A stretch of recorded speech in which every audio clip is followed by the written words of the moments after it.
Good morning, everyone, and welcome to our webinar this morning and our international networking session.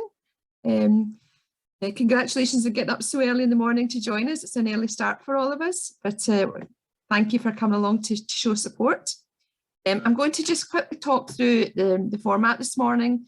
So this is a webinar. So for those of you that are new to webinars, this is a bit different from maybe some of the Zoom meetings you've been to.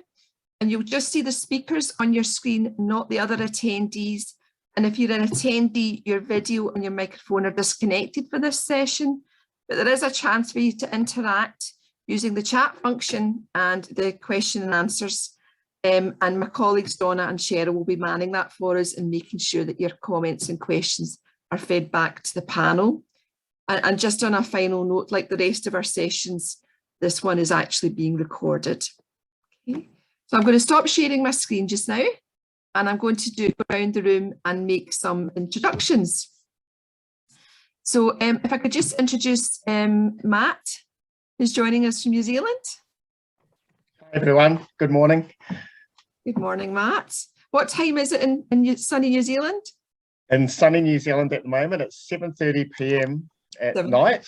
Yeah, so we've already had a very busy day after a great session at the virtual conference yesterday. Welcome again, Matt. And we also have Susanna from FAD. Good morning, everyone. So my name is Susanna Rieppo, and I'm a expert in Finnish Association on intellectual and developmental disabilities. Nice to be here together. Welcome, Susanna. What time is it in Finland? 9:30. 9:30. And we also have Nina, one of your colleagues. Oh, good morning. I also come from Finland, and maybe later on I introduce who I am, and we have ladies from Tampere as well. Okay, that's right. We're also welcoming Essie, Susanna, and Mariana. Good morning, ladies. We'll hear from you later on. And we have also Ruud from Tampere in the Netherlands joining us. Good morning, Ruud. Yeah, good morning. Good morning. It is a nice time here, 8:30, and we have a sunny 60 degrees. So it is beautiful to start this day with a very nice conference hour. Good morning. Thank you, Ruud, for joining us. And we're also joined by Cheryl and Donna, and we have our Bruce, our sign language interpreter, and his colleague Leslie with us this morning, and we've spotlighted them so you could be able to see them easily. So I'm going to share my screen again, and we're going to start with a presentation from Karen in Keering. I'll just pull up the screen for you, Karen. Thank you. Is that okay? Great. It's still showing session introductions. Right.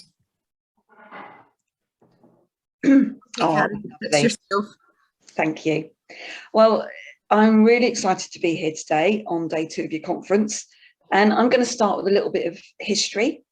So 32 years ago, a guy with a bit of common sense and a lot of determination set up Keyring, and his name was Carl Pohl, and he asked people with learning disability what they really wanted from life. Did they want, what was it that was really going to change things for them? And people said overwhelmingly they wanted their own homes and they wanted freedom. And if you click on the little video, sorry. Can you go? That's it. So right from the start, Keyring was associated with a home of your own. My name is Tracy. I've always wanted my freedom. This is my first home I've ever had. Even with my mother at that time, and she asked me to go. She asked me to go.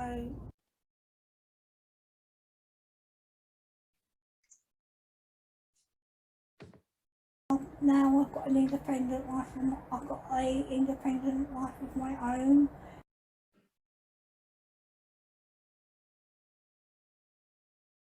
Okay, if you click again. Right, so Carl was at heart was a community builder. He realised that getting a home of your own was just part of the jigsaw, but we all need to belong somewhere. We need to contribute and be part of our communities. We all need to have friends and connections. So Carl imagined what could be possible if you linked people together and focused on the assets that we all have and encouraged people to help each other out and offer just enough support from workers and volunteers rather than taking over. So he created the network, and that's all about linking people together who live in a neighbourhood. And then if you click onto the next one, and I think to increase the sound, you need to put the sound on in Zoom. Heather, sorry. I think yeah, if you want to make the sound louder in Zoom, you need to put the sound up in Zoom. I think I'm going to have to stop sharing for a second. I'll come back onto it. I think it might be my volume on this. See if that makes a difference. Okay, I'll share the screen again.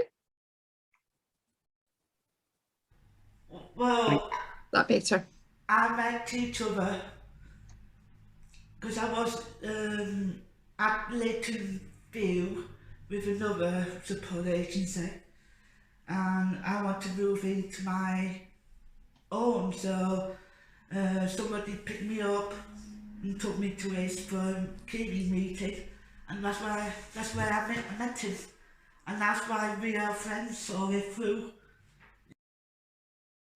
Because learning disability can't get work, so Sue from Keywing sees like get this business up, so it's like making beeswax wrap and chopping boards from recycling. We recycle stuff as well. Anything mechanical, with website, you can contact Stephen no matter what, and he will sort it. If he can't do it, I don't know who can. I'm very glad to know Stephen as my friend, and he's been good.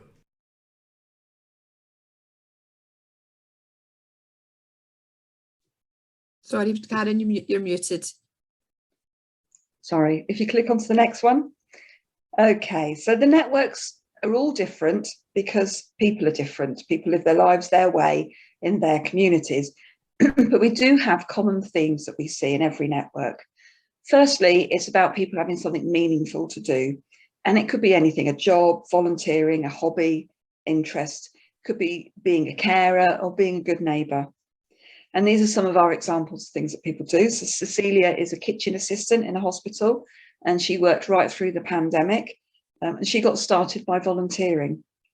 Sean in the middle there works for a human rights organisation, and he does freelance work making information into easy read. Sam down on the left works full-time in a factory, and David works for the NHS as a learning disability and autism advisor. Okay, if you click onto the next one and click again.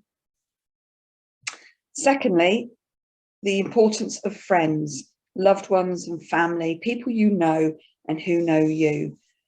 And here we got pictures of Sally and Ricky, who bring up their baby Kira with support from their family, like many young families do. And in Newcastle, the members hold a weekly hub session. It's got all sorts of things going on, all sorts of activities. It's open to everybody, and it's a welcoming place. Lots of people turn up. And over here is Faith with the little dogs under her arm. There was a gift from her mum before she died. Now, Faith makes little clothes for the dog, and she shares her sewing skills at the Knit and Natter group that she goes to. Another click, please. And then finally, it's all about gaining the confidence to be yourself and knowing and being valued for who you are and what you do. And we've got little pictures here of Dan doing a 10K run last July, wanted to get fit after all the lockdowns. John, over in the left, bottom left, shares his gardening skills with his neighbours and often sought out for his advice. And just above him is Alistair found his friendship with Mark enabled him to express his gender identity. They both part of a network. Mark is also a makeup artist and hairstylist, Alistair's got a car and drives Mark to visit his parents. So sort of day-to-day things that happen all the time. And over in the top right is Deadpool, also known as John, off to the Bristol Anime and Gaming Con in August. We had a really great time.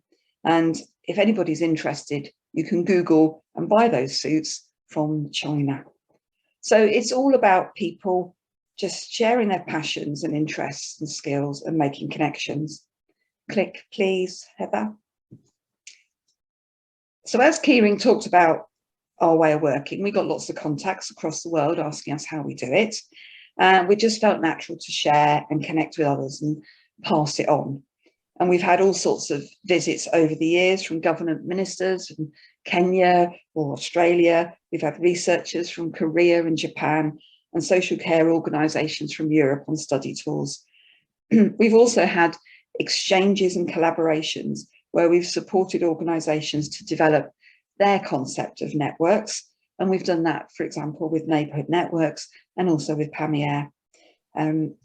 And this has really been a two-way process. We've learned so much from seeing how networks are interpreted in different countries. And the final click. Everyone here has passed it on to someone else. And that is what I think makes it so exciting. It's taking a good idea and really making it work for you. It's a way of thinking and being that is being replicated. Thank you. Thank you, Karen. Do we have any kind of comments to share this morning so far?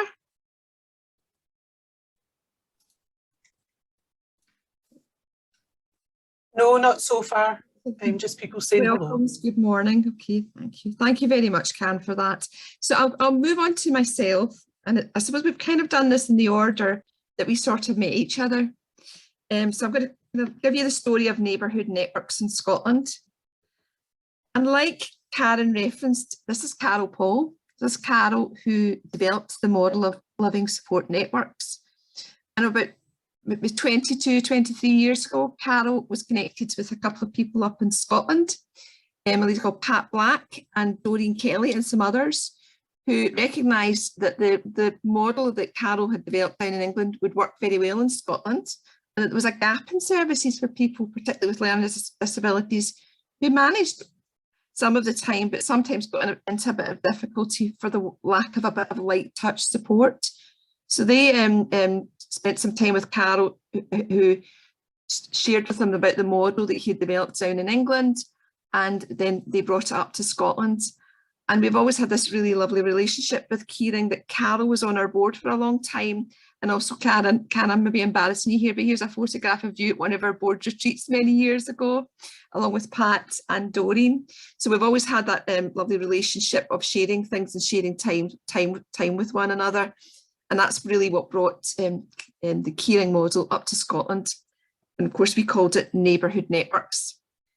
And in the time that Carol spent some time with people up here, we have grown to have over 35 networks across 10 local authorities, right across the central belt of Scotland. We span from one coastline to the other, and we support over 300 people.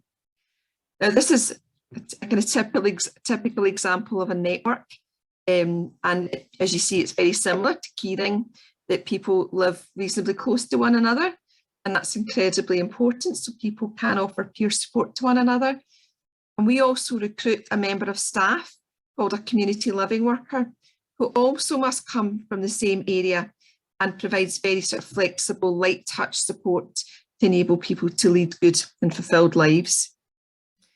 And we work with anybody who has a learning disability, or might experience poor mental health, or maybe have some kind of physical disability. And our kind of remit is to work with anybody who can travel independently, or who wants to learn that skill, because we can work with people to learn to travel independently. And we work towards people achieving outcomes in their lives, and very often work with people who've maybe not had very much support before, but just need a bit of light touch, flexible intervention.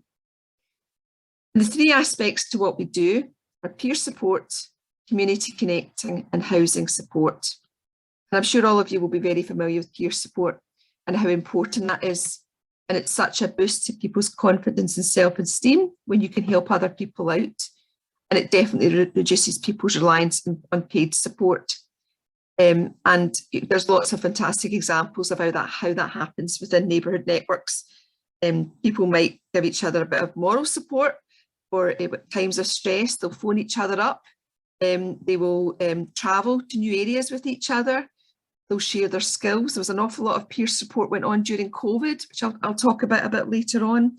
People sharing their digital skills with one another.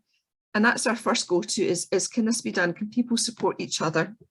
And if people need just a little light touch from the community lab worker, we put that in.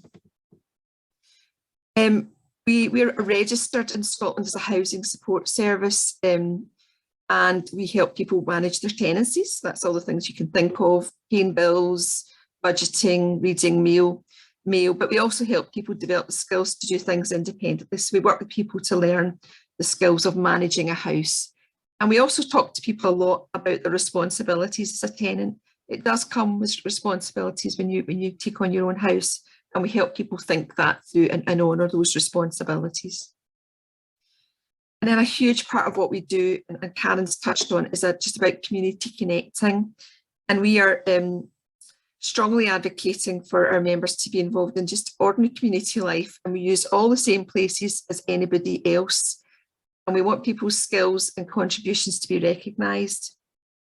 And over the years, we've created sort of opportunities to really make quite significant contributions, which I'll tell you about in a minute. Probably very similar to the other models, our support's very flexible. So our staff don't follow a shift pattern, and they're there to respond to the needs of the networks, but also the opportunities that arise. So community lab workers might work evenings, weekends, and it really depends on what's coming up and what's around. At the same time, our community lab workers have a right to a family life as well, and their private time. So it's a negotiation about what works for everybody, so people don't become overwhelmed. And we're very much, again, about the community lab workers supporting people to think about what are their hobbies and interests in a way to help them get to know other people in their networks and in their communities. We have developed, which I think we're going to have a session on this afternoon.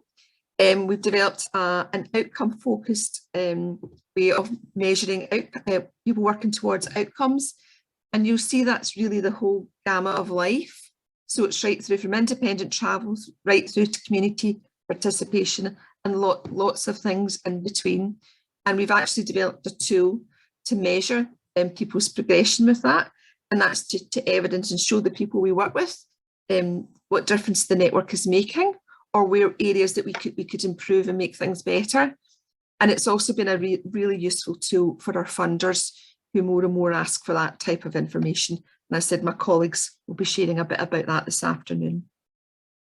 So we know what the benefits are of being in a network. It's really low cost, it's really effective, and it prevents people having crisis. It also means that we can intervene really quickly if somebody's getting into difficulty. And very often it's other members that might spot if somebody's struggling, and we can put things in to support that. Being a member of a network has a massive impact on people's health and well-being, because they're no longer lonely and isolated. And we are all about developing people's confidence and self-esteem by encouraging them to share their skills and support one another. And I wanted to kind of end our section just by talking a lot about life in lockdown. And we've had a massive sort of journey as an organisation to learn new things and new skills and new ways of working throughout lockdown. So although some of our activity might have been quite impacted, we weren't able to get out about our communities the same way. There was an impact on how we met with members sometimes, but lots of things carried on through lockdown. So there was obviously emergency support and welfare calls, but the peer support continued. And again, there was lots and lots of contact between members to make sure people were okay, to get people food, to pick up prescriptions for people, lots and lots of amazing practical support. And lots of digital support went on. We had developed digital champions across the organisation before lockdown. So that was members who had good digital skills. And then we were able to use those members to really support their networks, to learn the skills to connect with one another and stay online and engage in digital activities. And we had all sorts of creative things we did. We did a big event where everybody in the organisation was offered a soup pack one day, and we'd called something called a soupathon, where we all made bowls of soup and showed ourselves, shared pictures of us eating our bowls of soup. We did something similar with scones. We had a weekly cook called the Shortcut Chef who came online. We had mindfulness, yoga, all sorts of activities, a men's group, quizzes, sing-alongs, all sorts of things to keep people engaged, entertained and connected. We also did some encouraged outdoor activity to get people outside in their gardens. So we had seed growing competitions. We sent around activity packs. And then when things started to get better, we supported people to get back out and outdoors safely on sort of walks and talks. And then just really helped, I suppose, people helped each other build their confidence to get back into the community once conditions lifted. And that was really important because some people were very anxious about leaving their homes again. So it was important that they had the support from their peers and from neighbourhood networks to overcome those fears. And I'm just going to end on showing you a film from William Miller, who's one of our trustees. And it was him being interviewed, his experience of lockdown and getting connected and the difference that has made.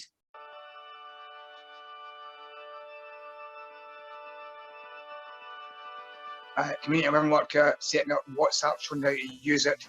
At first, the community living worker took over and then stepped back, and we took responsibility ourselves and members and did things every night, and quizzes, games, karaoke every night. And now every different members are taking responsibility for different things every day. I was really more confident and positive before. I wouldn't speak to anybody, but being in WhatsApp and able to speak to them or through the group chats and through the different various activities that goes on every day. What about your mood? How do you think it's helped your mood and your overall well-being? Well, a big difference. If hadn't had WhatsApp, we wouldn't be able to communicate with other members of the network, during the lockdown, able to see them and speak to them.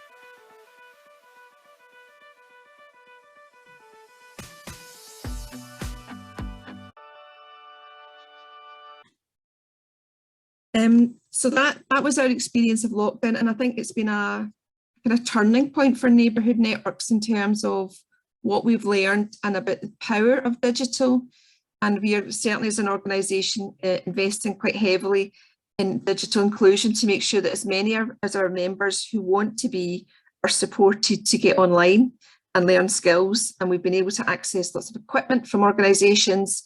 We had a sponsored walk last year and raised funds for a tech fund, and we're able to get equipment and SIM cards and routers and laptops and phones out to members that need them, so that as many people as possible are connected, because we think that's just an important life skill going ahead. And this is just a wee shout out for our annual report, which was published on Monday at the start of the conference. And that tells lots of stories of lockdown and how people's resilience and courage for overcoming the difficulties that COVID presented to us. There's some really good reading and really good stories in that. So I'd encourage you to get access to that through our website and have a read. Okay. So that's everything from me. But what I'm going to do is I'm going to pass you over to Matt from New Zealand just in a second. And I suppose just to carry on the mantle from Karen, again about sharing the model and the values. We were visited by John and Joe from Community Connections, it must be about 10 years ago now, and who were really interested in the idea of the networks. And they went back to Australia and developed networks of their own over there. So we've got Matt Sang joining us from New Zealand. Matt, do you want me to carry on? And I'll let you speak for a minute and then I'll share. Yeah, sure, great. While you get everything ready, thank you once again, Heather and everyone, for inviting us to come and talk and to meet with you all. It's a privilege to be here and to warm you guys up for the day and get you ready to watch Philip Schofield and Holly a bit later on over your breakfast. So it's lovely to be the warm-up act for all of that. My name, in case you can't see me on your screen, I'm a very young Chinese man with dark jet black hair. There's no grey hair on me at all. Just checking to make sure the sign language interpreter represents that correctly. Beautiful. Yeah, we're way over here in New Zealand, and as Heather said, we started our journey almost 10 years ago. So are you ready with the slides, Heather? So Joe and John came over, and they are part of our organisation called Community Connections. And way back in 2012, they took note of what was happening with the Keyring network. So yeah, great. Quick shout out to Karen and the rest of the Keyring team if you're around. Thank you for inspiring us. The photo on the screen is of some members of our very first network group, the Our Voices Network. And the Our Voices Network were a group of people who were part of a family collective. And they joined in with us and thought network seems like a really good idea. And so we worked together with them to set up this network group in Palmerston North, which is on the North Island of New Zealand. The trip that Joe and John made was in 2014, so not that long ago, really. And I can see now the influence from Keyring and Neighbourhood networks, and I'd like to acknowledge the support that they gave us and the inspiration during that time in those early years.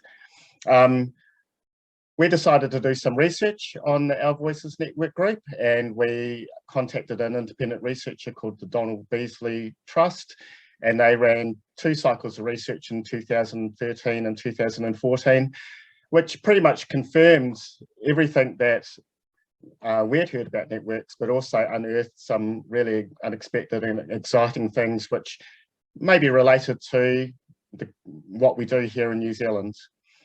If you want to put on the next slide, Heather. And this is our second ever network group, the wonderful Taranaki Network, and some of their members, it looks like in the laneway between where they have their meetings and where they go to lunch. It's quite a cool place with lots of great artwork. And so our second group also came from a family collective. And with these first 2 groups, we made sure that those basics were done correctly, those guiding principles. One of the first ones, and both Heather and Karen have put up slides around people living next to each other.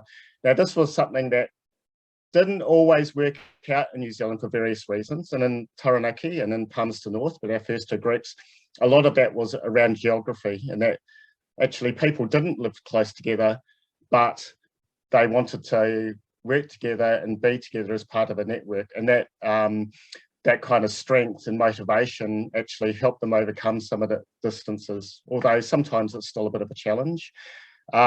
We also looked at keeping our network groups to the magic number of 9. So our groups generally are 6 to 9 members. And yeah, we're finding that it is a perfect number for most of our groups. We did our path planning and looked at our the skills and talents that the groups had, what people wanted to contribute and what their goals were as a group. And so going on to the next slide, Heather, we're looking at what network groups in New Zealand look like today. So you can go to the next slide as well. This is a photo from our Ahui, which is a conference or a meeting that a network groups had in 2019.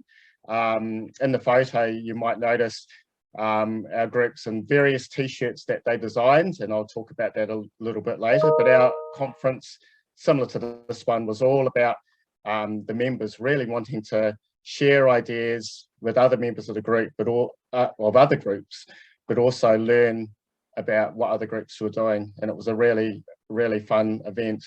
All of our groups that we have are really proud of their own groups, and they have a sense of belonging to the individual groups. But one thing they love doing is connecting and catching up with members of other network groups. And as we've talked about the impact of COVID, this was something that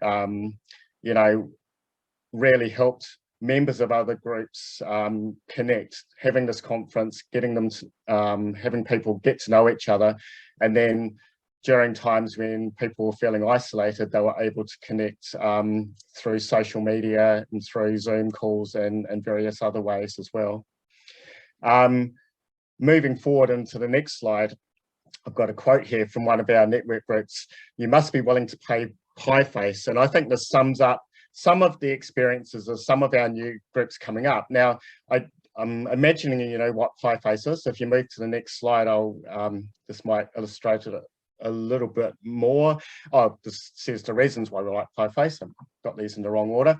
We like pie face. So pie face is a game where it's a mechanical arm that you spray cream on, and you have to turn a little dial a certain number of times, and you may get a face full of cream in your face. And our groups, one of our groups, love playing this game as a way to connect with one another and break the ice.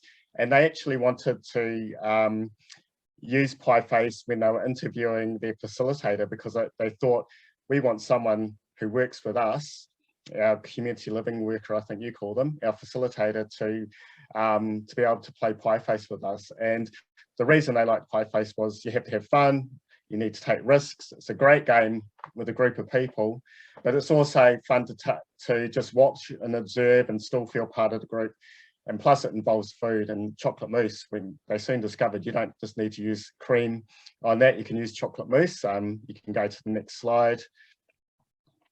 Oh, we had to skip the slide, but that's okay. This slide is of our Fantails network in Upper Hutt. And again, it's keeping to some of the things that we said earlier around, you know, people were looking at where they lived. And the picture in the slide, the young lady at the front, her name is Kerry, and she met up with some members of another group called the Dreamcatchers. And she thought to herself, hey, I'd love to have a network group, but you guys live a bit too far away from me to travel all the time to meet up. And so what she did was at her house, she had a few open days and invited her friends or other people who she thought might be interested, and to come along and to see if they wanted to join a network group. So they came together, found out a little bit more about each other, came up with some ideas about what they wanted to do. One thing about the groups in New Zealand around developing the identity was they also wanted to come up with names for the group, and it's really common for our groups to not just have names that reflected the area where they live, but just a name that they identified with. So this group, as I said, is called the Fantails, and our other groups have different names as well. And it gave a real sense of belonging in lots of ways. It was like, hey, you know, I've got a Fantails meeting this Friday. I can't meet you to do this, and it gave people a sense of belonging. And along with that came the t-shirts. And, you know, as part of our hui, our groups wanted to have t-shirts so they could see who belonged to which group.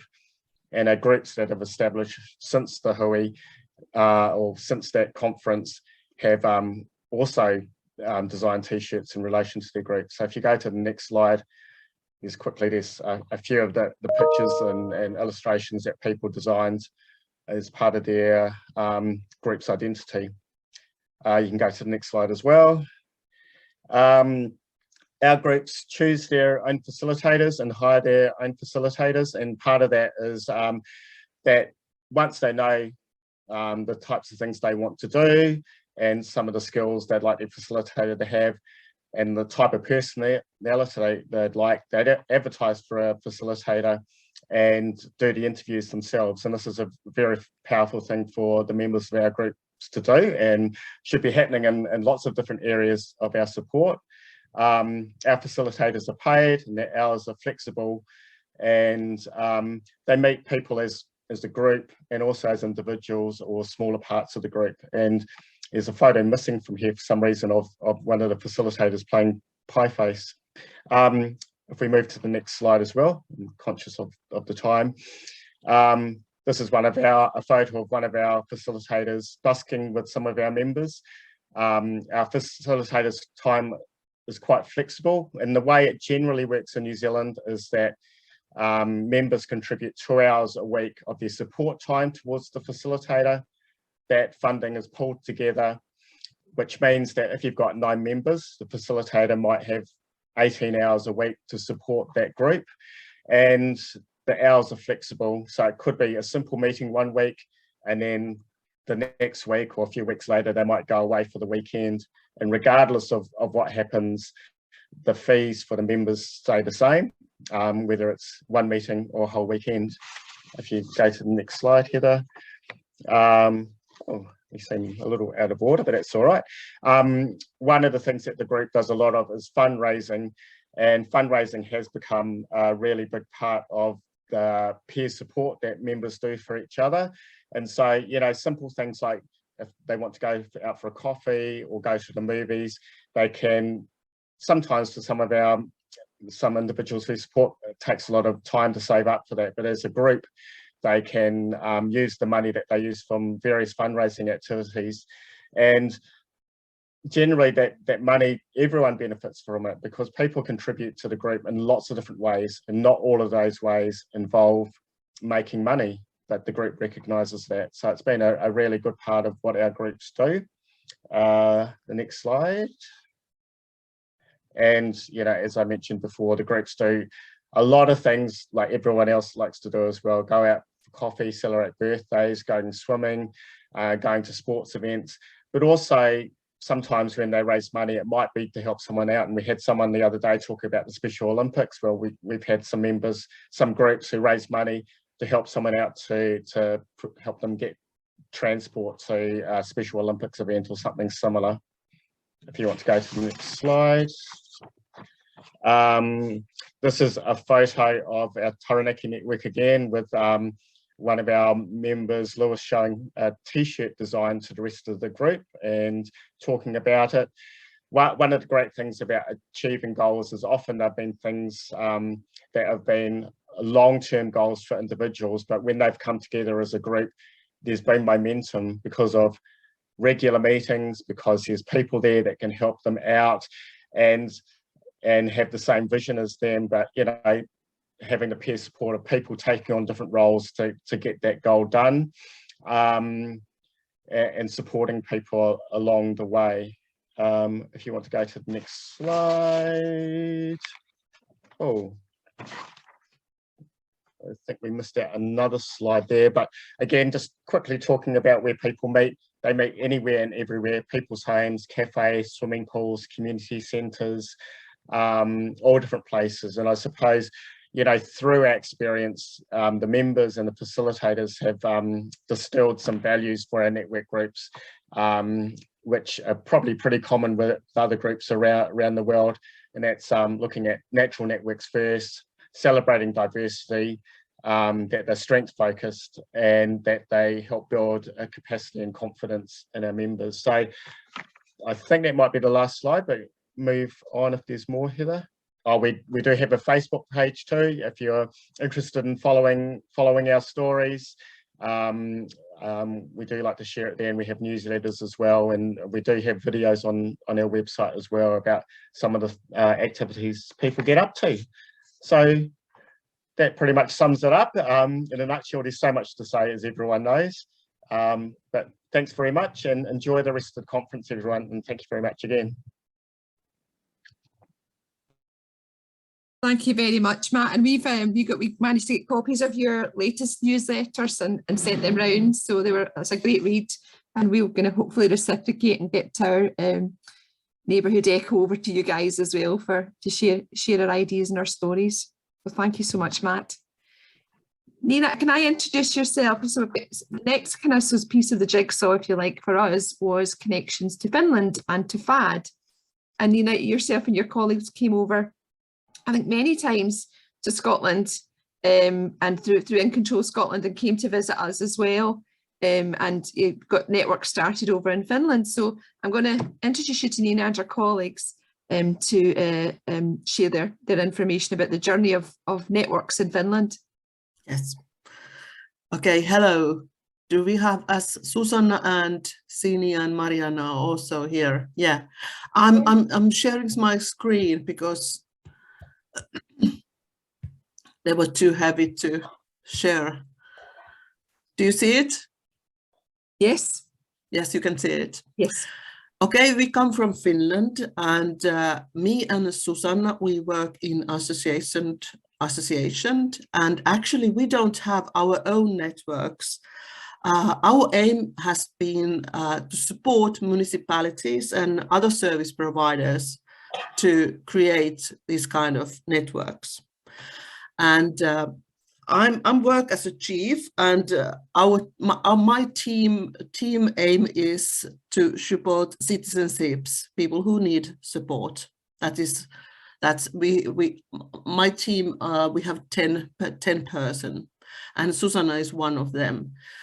Nowadays, she works with coronavirus, and she had this kind of big project. Maybe Susanna, you can tell what you do nowadays before you did this network thing. Susanna, do you hear me? Yes, yes. So currently I'm working in a COVID-19 project in which we are trying to support the survival of persons with disabilities and also persons who have migrated in Finland during the difficult times, different kind of crises and things like that. And also the Ukrainian war is currently a thing we're talking about also in Finland. So I'm leading that kind of project, and we're doing research and also developing new models how to work together.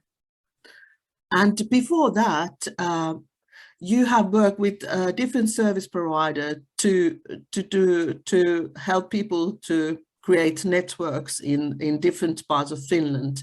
Can you tell us something about them, and then we go to Tampere, which was part of that project? Yes, so in our previous project, we aimed to increase cooperation with neighbors so that people wouldn't be so lonely when living in their own homes. And we also applied the principles from neighborhood networks. So those beautiful ways to be together. We started by organizing 3 groups in Finland in different local areas, local cities. And in these groups, people got a chance to meet each other and get to know each other. And in these groups, we also worked together to find shared interests in this group and things that they'd like to do together and add up in their neighborhoods.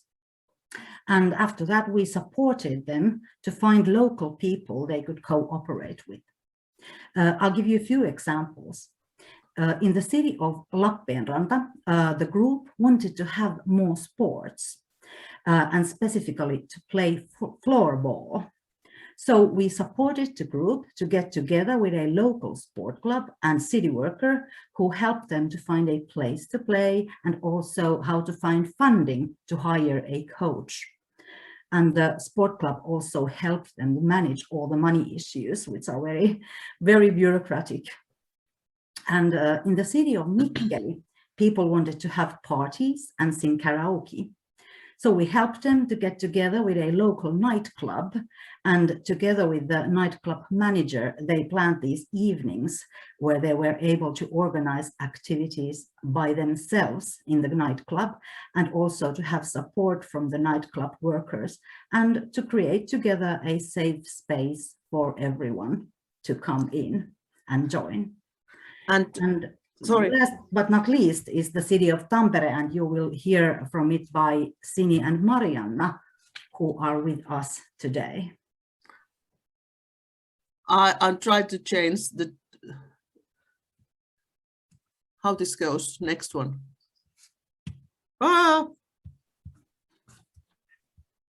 Nina, if you just click the slide, you should be able to move on. Okay. Now it worked. Maybe Susanna, you told about what you have done with Marianna and Sini in Tampere. Yes, Marianna and Sini are with us here today, and we get together in this communal apartment building in Tampere, where there's 103 apartments and all kind of people living in there together. It's a rental house, and at there we also started that sort of group where we invited Sini and Marianna and their friends and also other neighbors to come together and to share what kind of interests they have and what kind of things they'd like to do together, all as neighbors in their house. And Sini and Marianna, they are active in this house residence council. So Sini and Marianna will be speaking Finnish and will translate what they are telling. Voit Niina varmasti vaihtaa. Did it work? Marianna. Hello. Hello, Marianna. Hello, my name is Marianna.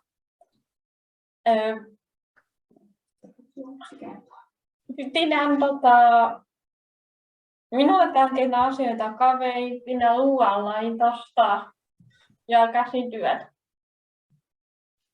And Maria just told us that she is 27 years old and thinks what she thinks is important is friends, cooking and handicrafts. And then Sini.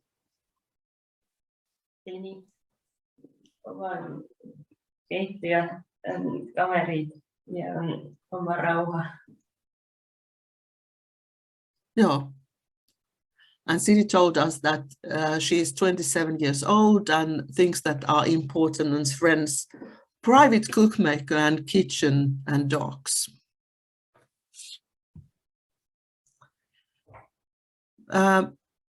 Susanna, can you tell us something about this first, maybe? Or, yes. Or do you want to, yeah.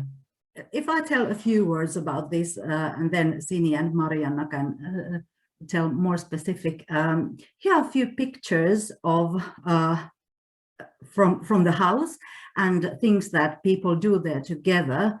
And as I told you, Sini and Marianna are active in resident council and they have organized these things together with other neighbors.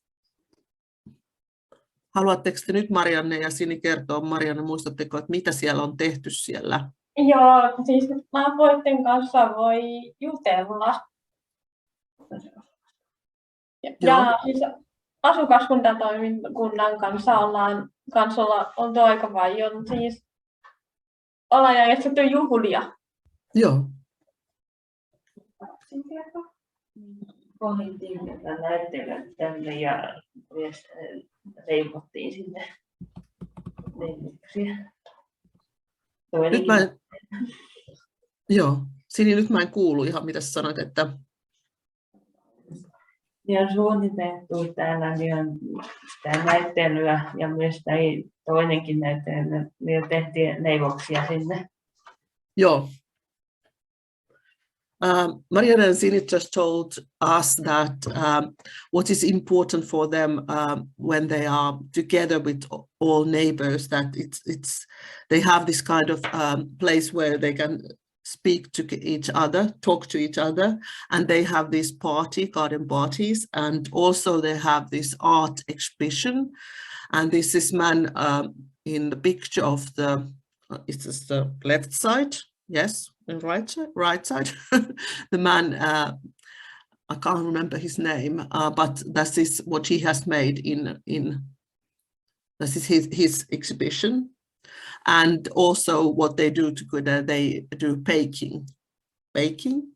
Is it baking? Yes, maybe. And then how we have helped others. Haluatteko kertoa tästä? Joo. Tämä oli tämmöinen tapahtuma alta leipomalla tapahtuma. Sitten ne rahat meni hyvän tekeväisyyteen tuonne lasten ja nuorten sättiin. Haluaisin kertoa, mitä te teitte. Leivottiin ja sitten noita naapureita ja näihin siihen kutsuttiin tänne ja sitten myyntiin ja sitten näytyi rahaa ja sinne.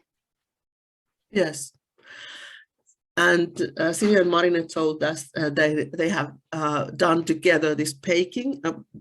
How do I pronounce this word? I can't remember. I don't know. Mikä se onkaan Susanna hyväntekeväisyys? Charity.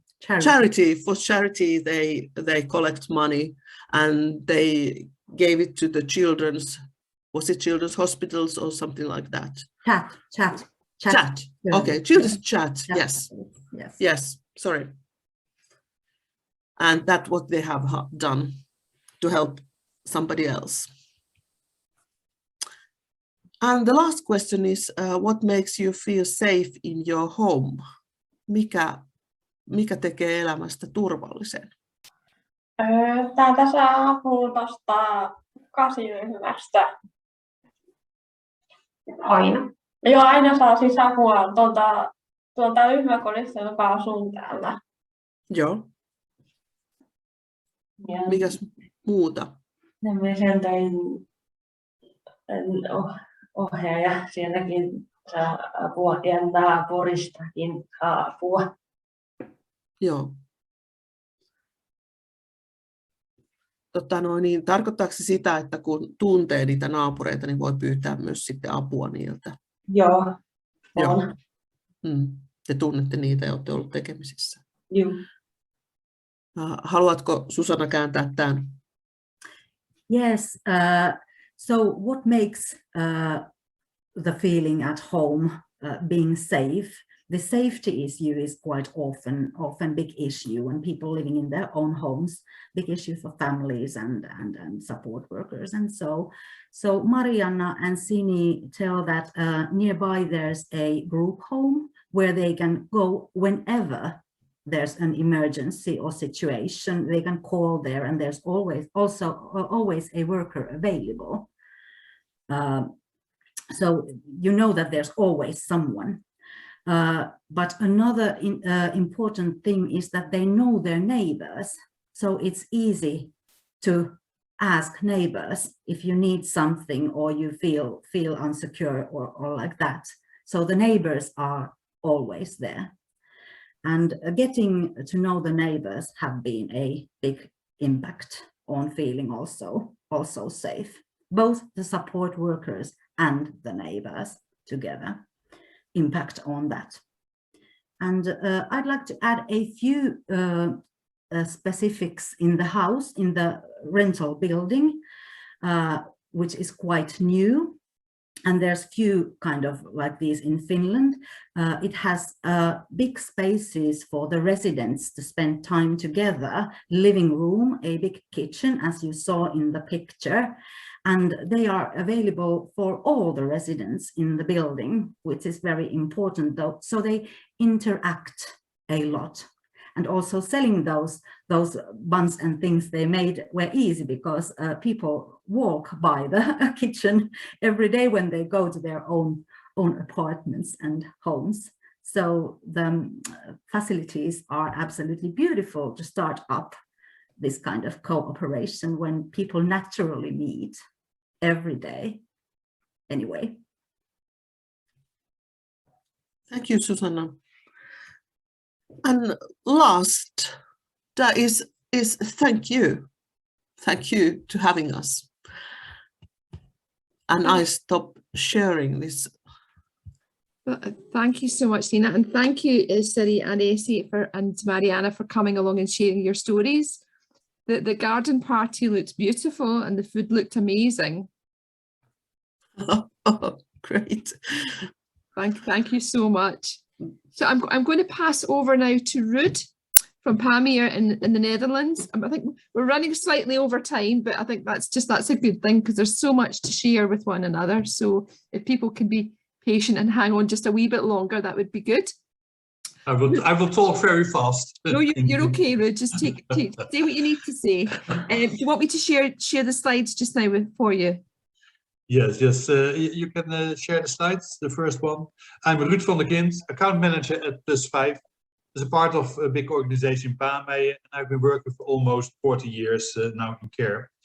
I will try to tell the story the best I can in English. My nature language, of course, not English, but it will, I think, succeed. You have to go one slide back. The first slide, please. No? Oh. There isn't. No? I don't know if maybe I have some problems. Some of the slides have not copied over, bizarrely. Now, the first slide is the picture of our logo, and it is a special one because it is designed with help from the members from the buurtcirkel. We call the keyring the buurtcirkel. You have to go one slide back for the history. Thank you. But sorry, Ruud, it doesn't seem to have copied over. I think there's a similar issue with some of Matt's slides. Do you want to share your own screen? Would you prefer to share your own screen or? No, but it's not so big problem. I see the logo at the end. But yeah, we have especially with the members of buurtcirkel chosen not to have the company as title, but to call it buurtcirkel. There's all our websites, all our communication is on all times buurtcirkel. So that's important to know that we don't use the company, but we have the buurtcirkel. At some point, my presentation is a repetition of information. I think that's a good thing because that means that the model is usable in different countries and in different situations. And the strength of the model is very big. I give this presentation also a little bit from out of the context of the model. Now, buurtcirkel is based on the keyring. We have visited first in New York. There we met the kind of keyring. They have assigned us to England. We have been there. We have lots of times been there, exchanging with keyring. And we have translated the model to the Dutch situation. But in Cairn, it's the same model. There's 9 to 12 participants. Volunteer as stimulator and connector is a very important one. Has absolutely not to be a caregiver, but a volunteer. We have one professional, that's the buurtcirkel coach. He's a safety net. He guides the volunteer and he facilitates the members to take part of the keyring of the buurtcirkel, but also to share their problems first with the other members instead of with the professional. Meeting others, building a network, all kinds of things that are also said in the earlier presentation from the other countries. Recognizing your own talents and skills and making your own choices. The recognizing your own talents and skills has had a transformation because when we started, we have matched all the talents. The one is good in cooking, the one is good in buying the groceries, but we saw very fast that seeing the talents of other people gives the new ideas by the members to have that kind of talent. A little bit the same as by us. When I see my friend do things that I do like, then I also think by myself, okay, is it something I want to do? So seeing talents gives also new talents by people who doesn't have this awareness before. Making your own choices is also for us very common, but for people who live in a care system, making your own choice is not so normal, because lots of choices were depending on the professional skill around the members of care. So the buurtcirkel is transformed to own choices. You can have the next slide, please. Instead of that, one of the 6 Dutch people have difficulty with directing their own lives, to have including the ownership to make the choice. So it's a big issue. You can get one further, Heather. Thank you. And what it does, it increases your self-confidence, the independence and self-esteem. And this is a very important thing, because the self-confidence, there are lots of patients and clients have a kind of self-stigma, and of making self-confidence changes it. It builds a network, you meet other people. Also in the Corona time, you have seen that it's very important, because normal, it's a little bit shyness for people to have the network and to build a network. So having a network around you is an important thing. Now, it takes participants out of their social, one back please. It's also my guiding for my English. It takes participants out of their social isolation. It's important, it enriches the lives of participants. There's a major impact of social well-being. We monitor that. I come back on that later. We do the same as Scotland. We see what is the purpose of a buurtcirkel. Now, the own talents and skills are recognized. Making your own choices is much more natural, because you have to do the things yourself. And what is very important, that professional dependence decreases. Sometimes you need care, that's not an issue, but the depending on it and to make a choice on everything for the professional, that's decreasing and on a big way. That's very important because that makes also the cost for care less. And we have a shortness of people who work in care, so that also solves that problem. Now, step 2, paid and to unpaid work becomes smaller when you become member of buurtcirkel, and it has also to do with your self-confidence and your self-esteem. When that becomes bigger, that step to work is easier to make. You can go to the next slide. Now, this is, for example, one of the members. We have a promotion team. This was a short presentation, so normally I have members with me who tell their own story, but I thought in 10 minutes that's a little bit too compact, so I do this all the time. But this is an example from Tanya. She lives independently a long time. She had ambulatory support, that is changed because she becomes member of the buurtcirkel, and all her issues were solved with the members of the buurtcirkels. The ambulatory support was stopped and not necessary anymore. She lives on her own and has a good, nice membership and does her things. You can go to next sheet. Yes. Yeah, the company who does this is Tampere. I worked there almost 40 years, but it's 1926 it started. We had last year our 95th anniversary, and it's for everyone for whom participation in society is difficult. So we are not saying that we are doing that for target groups, but for people who are on any way difficult to have the participation in society. Now, we help people to live, to work, and to grow up. We have the children, but also to older people, always from their own strength and talent. That drives us every day. Everyone matters. It's very important, and that our society is only society if we do with what the word means, live together. So we are very into the society and the combination and contact by that. Now, 61,000 clients, 3,000 employees, 870 volunteers, and 700 companies where we have contacts with, also with the work parties. A big organization that has also kind of influence in Holland for changes in care. You can go to the next slide. We focus on promoting self-direction, developing talent, but also the temporality. And that's important. That's not so common in Holland. The people who are in the care system sometimes have the idea that they're and also their lives in the care system. So it's a long period, and we say that's not natural, that's not normal. So you have constantly to check if the question for care is what you give there, is this the best match to the question of care. So it's very important to check the match and to check if that is the best the member can get, or the client can get. So we constantly looking for the good and the best combination. So then you can develop. Also, with society, we are very keen on getting to the inclusion. And one of our focuses is to reduce the professional dependency. So it's not important to exist as a company, but it's important that people have a good life. Can go to the next sheet. And inclusion, what we see lots of times in care systems, that lots of organizations stop by integration. You have the adaptation, inclusion, integration. You are physically in a common society, but you are not taking a part of society. And we say, okay, we have to take the step to inclusion. How can you be truly a part of society? And we think that the queering, the buurtcirkels, and the whole network system are absolutely making the inclusion happening.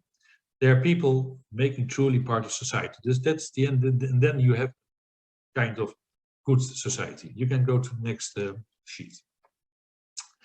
Now, this is one of the quotes. The buurtcirkel has brought me so much self-confidence, peace, positivity, and I need less guidance. And you see here, you can read it also, but it does.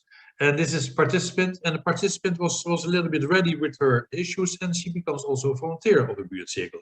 And we see that more than you get self-experienced volunteer, and it's very good because you see the developing. You go to the next sheet.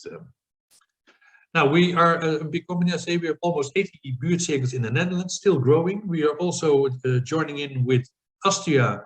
There is a keyring or buurtcirkel in Vienna. So we are transforming the model, and it's a very good issue, a very good model. We will go further. Sheet. Now, the members of the buurtzirkel are, of course, the only real experts, and we saw that also by the lots of the presentations before. Members are telling the story. It's important what they make it for them. You can go for next sheet. So we also measuring the results, the same as Scotland does. We have a yearly monitoring, and especially for, okay, are you involving? Are you now happy with your life? What are the things you do?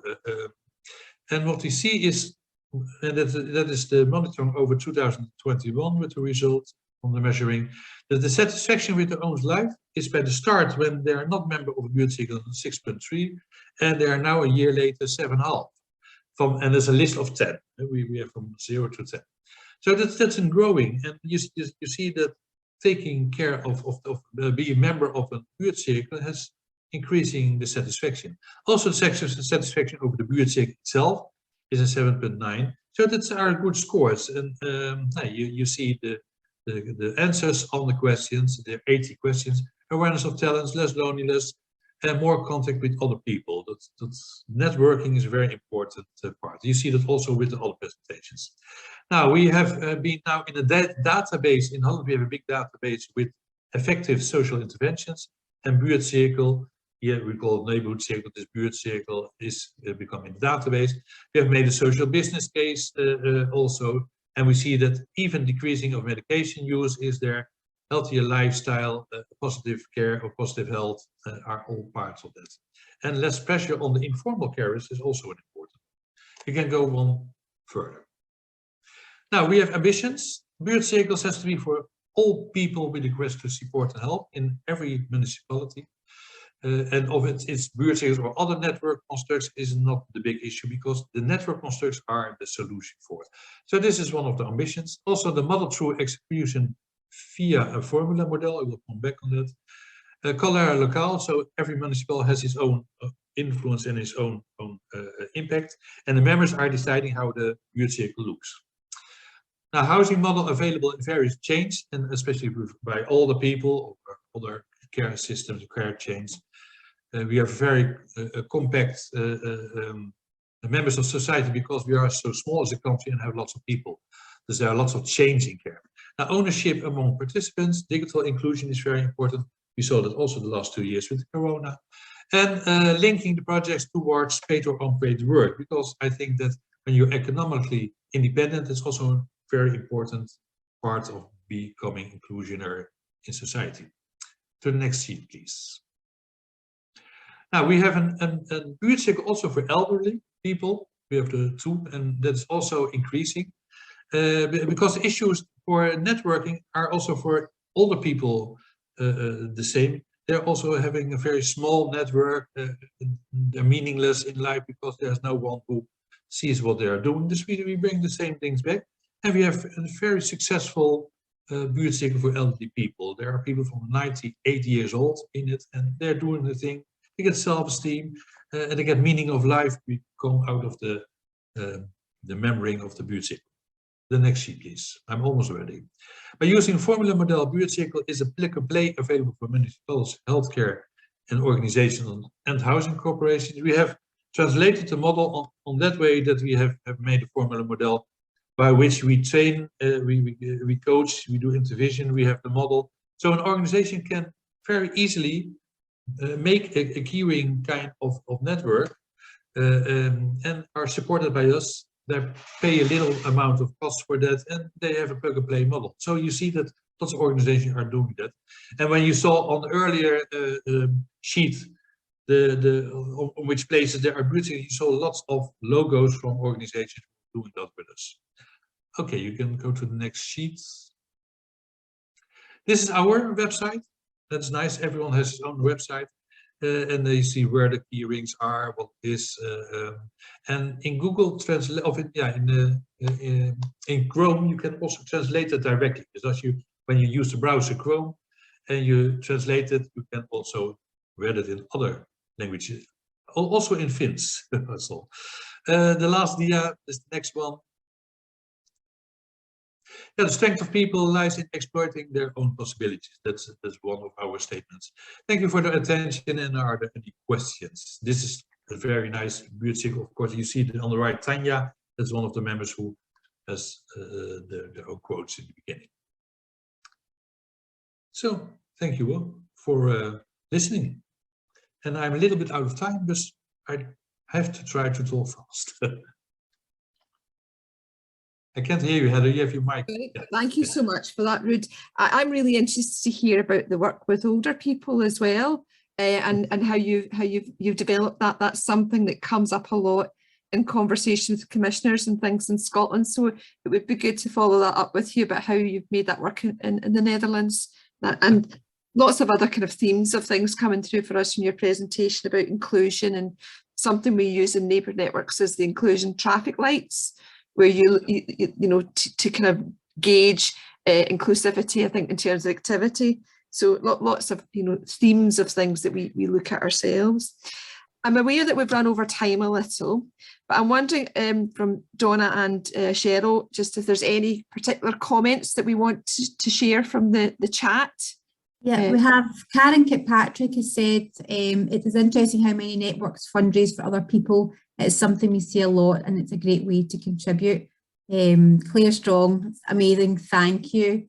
Thanks for sharing your stories, Sini and Mariana. That was from Michelle. So some really nice comments. So yes. Okay, thank you very much. Okay, so I've just got one kind of, I suppose, so Claire, a comment from Claire, fascinating to hear how living support networks have evolved over the last 30 years in so many countries and all so unique. Yes, absolutely, because they're all about people and people are unique, aren't they? And each network is unique. So how many people are members now on a scale of towns? We have a kind of 650 members. So I think that we have 3,000 members with all companies with each other. So that is a contribution that we made the last decennia. That's very important. And yeah, very good, I think. It's very important. That's a good segue into the last slide, Ruud, about our event. So I'm going to share my screen with just a final slide for you all. If I can get it to work. So this is an event we're having on the 12th of May, and it's an international networking event where we're inviting all the organisations who develop networks. And Ruud, you'd mentioned the company in Vienna that we're hoping to join us, and there's another organisation, Karen, am I right? Yes, hopefully from Australia as well. Excellent. So it is a movement, an international movement, and we want to share our stories, share the model, and try to create more interest because we believe in the power of it. So this is an event that's happening on the 12th of May. We'll be sending links around after our event to promote it and encourage people to sign up and learn more.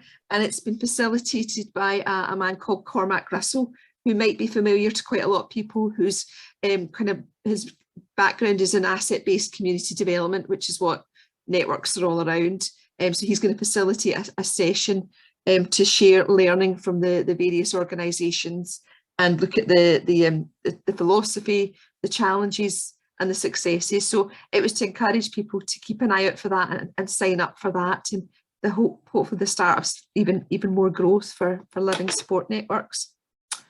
So I'm going to stop sharing. And I'm just going to thank all my panelists for coming along so early or so late, Matt. So thank you, Ruud, Karen, Nina, Susanna, Sini, Mariana, Essie, Matt. Thank you so much for coming along today. And again, encourage you to sign up for the rest of our conference, to some of our events. We've got another day today and tomorrow for more things that people can sign up for. And if not, we'll see you all on the 12th of May. Thanks for organising. Thank you very much for your time. Take care, everyone. Bye-bye. Thank you. Bye. Goodbye, everyone. Goodbye. Thank you. Goodbye. Bye.